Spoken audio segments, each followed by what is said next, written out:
The government has promised to fully fund the potential pay rise for aged care workers, but the minister argues the cost to taxpayers is hypothetical. Live now to Trudy McIntosh. Trudy, what exactly does that mean? Do we know how much this could cost?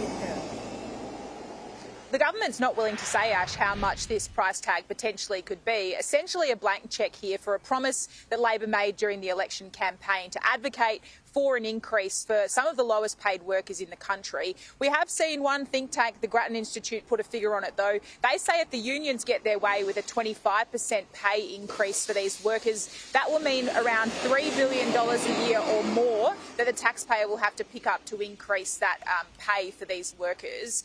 As for the Fair Work Commission, it's expected to find a ruling in the next few months. We've seen Labor, the government, put a submission overnight into the independent umpire. They didn't have an explicit number here. That was never the expectation, but they have really underpinned the arguments that the unions put forward. This is part of their submission that went to the independent umpire. They say that the work value of aged care workers is significantly higher than the modern awards currently reflect. And they say that the current low weight of wages in part has been driven by the fact that for a long time this has been a traditionally female-dominated industry. This is the aged care minister, though, asked on the cost and price tag. She's also indicated here potentially there's a precedent that the Fair Work Commission could actually phase in a high increase over time. We have lots of different modelling about that, but it's all hypothetical because it's ultimately for the Commission to decide what percentage pay rise it is. And then following on from that, they've foreshadowed that there'll be the opportunity for both the government and other parties like the unions who've made submissions to this matter to talk about the sequencing of that. You might remember that the community workers case back during the Rudd-Gillard government years that gave a significant pay rise to our community workers was stepped out across 9 years. There are over 365,000 workers in Australia who work in the aged care sector, and some of them are paid as little as just $22 an hour. Sky News has spoken to a number of workers in this sector today, and they've spoken about the difficult choices they have to make working on such a low wage.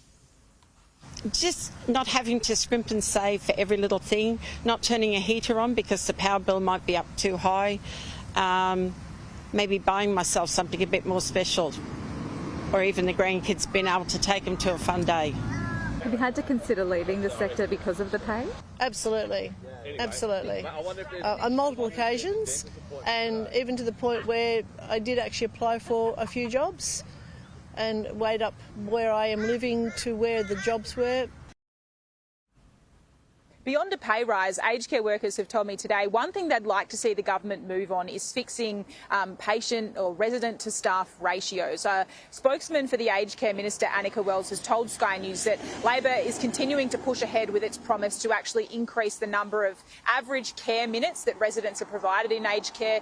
It points out the government that the Royal Commission, Ash, didn't recommend changes to the ratio. Instead, it did want to see changes when it comes to the average minutes of care, and that's something that Labor's going to prioritise when we see Parliament return later this year. Trudy McIntosh, live in Canberra, thank you for that.